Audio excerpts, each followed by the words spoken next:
Так, видео сегодня пойдет о том, из чего я собрал строительный пылесос для своих нужд. Вот. Ну, как и все делают, были использованы бочки для пищевой промышленности, двигатель от старого пылесоса Samsung мощностью 1400 Вт. Меньше, кстати, я бы не рекомендовал использовать, потому что 1400 Вт самый только оптимальный даже для дома и там, для каких-то работ. Самый нормальный. Вот. Кто будет собирать, самое главное, что по части шланга. Нужно сделать обязательно 3-метровый шланг. Это очень удобно, потому как где-то труднодоступные места, то есть и вообще очень удобно. То есть короткий шланг будет реально неудобно, это уже проверено. Так, дальше. Вот эта деталь была, это канализационная труба, диаметром 200 мм была приобретена для изготовления как раз пылесоса. Вот. Что касаемо самого мотора, здесь вот видно, он состоит из двух половинок, здесь вот на барашках. Вот эта часть разбирается, и внутри установлен фильтр. Фильтр можно, кому какой нравится, я использовал материал, называется вазопрон. Вазопрон применяется как фильтрующий элемент первой степени очистки, вот, пропускает достаточно большие частицы. Для сбора сухого мусора, опилок или что-то такого, больших частиц, это как раз фильтр подходит. Вот. Если необходимо собирать строительный мусор, конечно, это не подойдет. Вот мы используем сейчас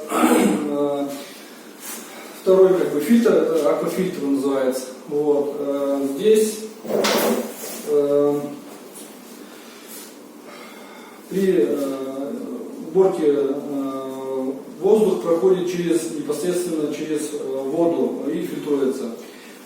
Здесь можно обратить внимание, мы сделали, в общем, укрепление, потому что при уборке заметили, что бочка складывается, и это потом и выправлять достаточно, скажем так, непросто. Это и уменьшается рабочая емкость. Вот. И усилили пластины алюминиевые, вот тут их 4 штуки по краям снаружи сделали, и одну внутреннюю посередине в виде кольца. Прикрепал это все заклепками, вот, и заклепки заклеил обычным термоклеем для герметизации. Вот. Также хочу сказать, что кто видел, как это сделаны аквафильтры, тут, в принципе, ничего сложного нет, но нужно, мало кто в интернете смотрел видео, мало кто рассказывает именно принцип, не принцип работы, а именно изготовление. Нужно сделать так, чтобы использовалась именно только половина вот этой емкости, воздушный промежуток ровно в половину. Больше там, в принципе, воды не нужно наливать. Вот. И то есть вот эта часть, вот эта половина, будет заполняться водой, и в процессе уборки территории, где вы будете пылесосить, вот это как раз полость будет наполняться вот этим мусором. Вот. Поэтому удобнее, самый лучший вариант сделать именно половину. Вот этой высоты воздушного промежутка это вполне достаточно. То есть при уборке, когда пылесос работает, даже если попадает влажный воздух, он все равно, второй фильтр, который для сухой чистки, здесь уже все равно влага все равно осаждается.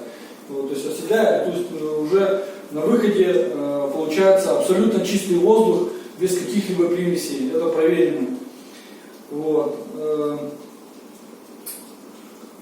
В принципе, наверное, как и все циклоны устроены, тут ничего такого сложного нет. То есть очень удобный пылесос. И очень удобно тем, что я сделал то, что вот эту вот часть, если не нужен аквафильтр, это все снимается, здесь полочка убирается, и то есть мы можем использовать этот пылесос только для сухой уборки.